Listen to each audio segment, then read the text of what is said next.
Hello everyone. It's me, Arden Lee. I am back today with another video. And today's video is how to mentally and emotionally prepare yourself if you have a surgery coming up. What I've learned about going into surgery is that there have been studies that have been done that show that the more calmness and the more mental clarity you have going into your surgery, the quicker your recovery time is. That's the nice way of phrasing it. Some of the research that I delved into when I was researching for this particular video actually states that the more anxiety you have before you go into surgery, the longer your recovery time is, which sounds kind of scary. It's like, do I even want to say that in the video? Because if I were someone who had anxiety, about my surgery in the first place, hearing like, oh, if you have anxiety, it's going to take you longer to recover would give me a lot more anxiety. But the good news is that it looks like it actually doesn't have anything really to do with the surgical procedure itself. What it looks like the data shows is that patients who go into surgery with higher levels of anxiety end up requesting more pain medication during their recovery period, and that leads to longer discharge times, longer time until they are discharged from the hospital, because the doctors are concerned if they're still asking for pain medication. So that's kind of interesting to think about. So it certainly doesn't mean that their procedures go any less well, but if they are asking for more pain medication, who knows? Maybe it's something that they're asking because they're feeling more pain. Maybe it's almost as a preventative measure that they feel like they might, that their pain is going to last for a long time, so they want to ask for more up front. Who knows?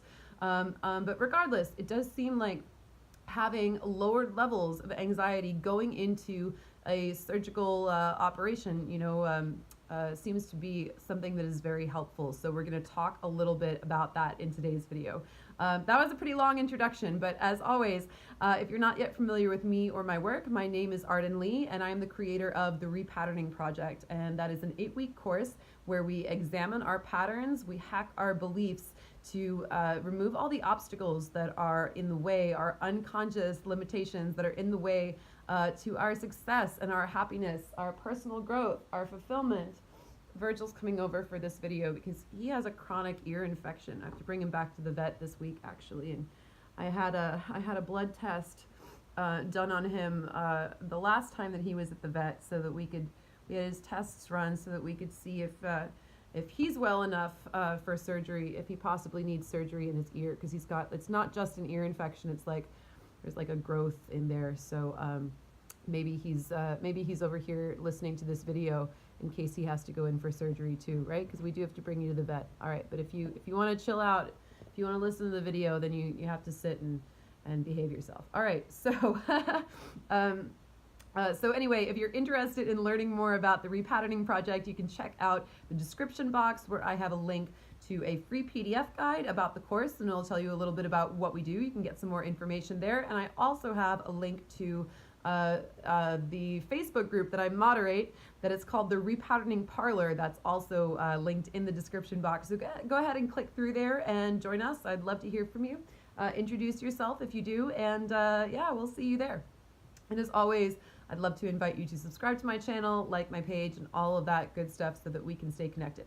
All right, so so when going into a surgical procedure, some of the things that you can do to decrease your anxiety is, first of all, make sure that you've asked all the questions that you want to ask about it beforehand, because the more information you have, the more clarity you're going to have, and the less anxiety you're going to have going into the procedure.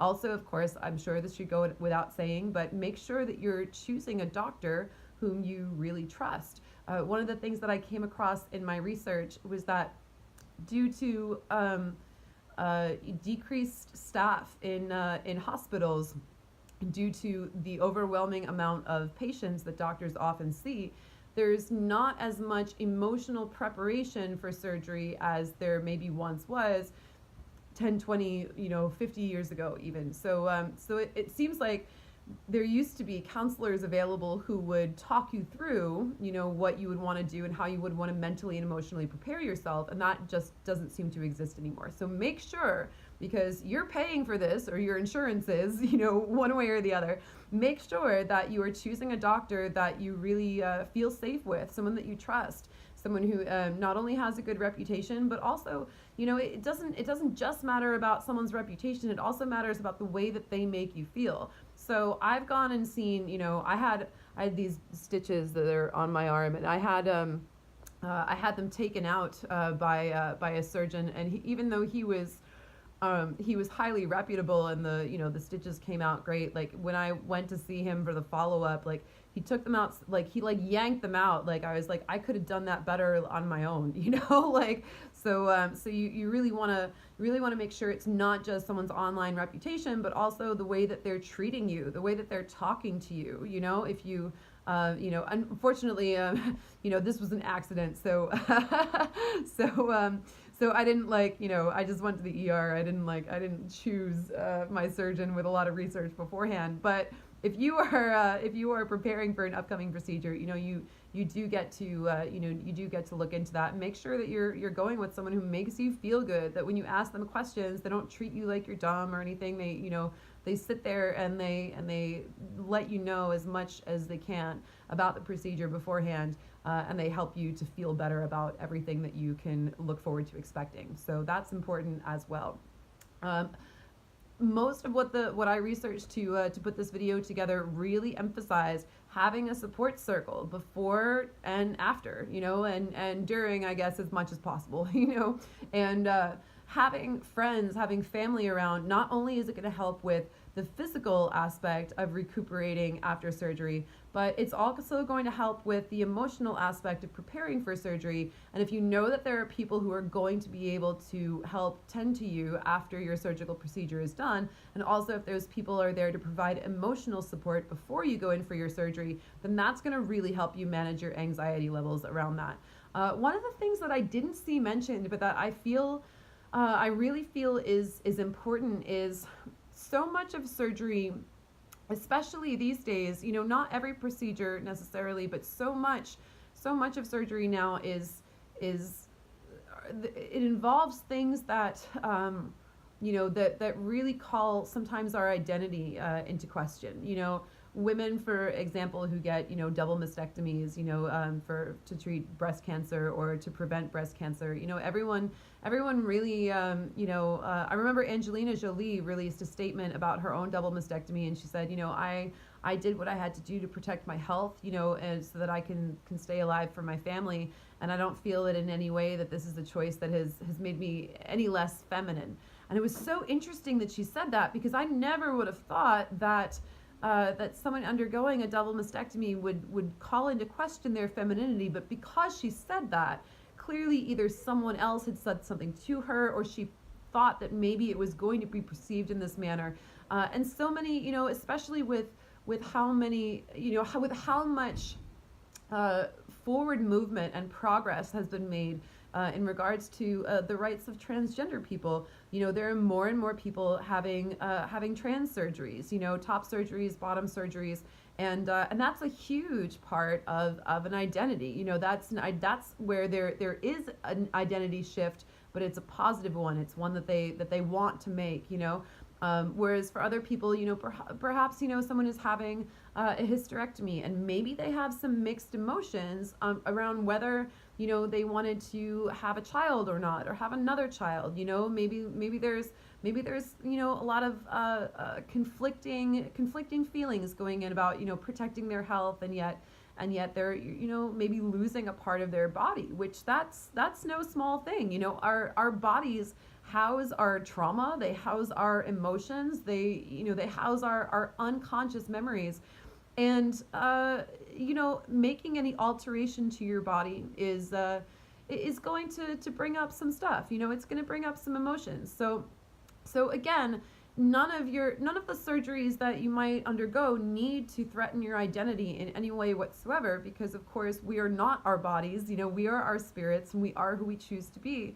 And if you are undergoing a surgery that is helping you to further embody an identity that you wish to embody on earth, then that's also wonderful and terrific. And it's also something that, of course, you'll want to prepare for the way that you would prepare for any other kind of ritual, and that's hopefully something that's more pleasant and fun, than threatening potentially. Not that the surgical procedure itself would necessarily be fun. I wouldn't imagine that it would be, but hopefully it's something that is worth it to step into, that new role.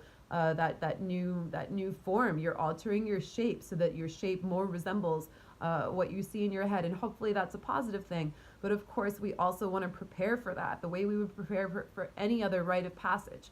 I'm considering having a surgery at some point because my septum is so badly deviated. I actually had a botched surgery on it when I was 12 years old.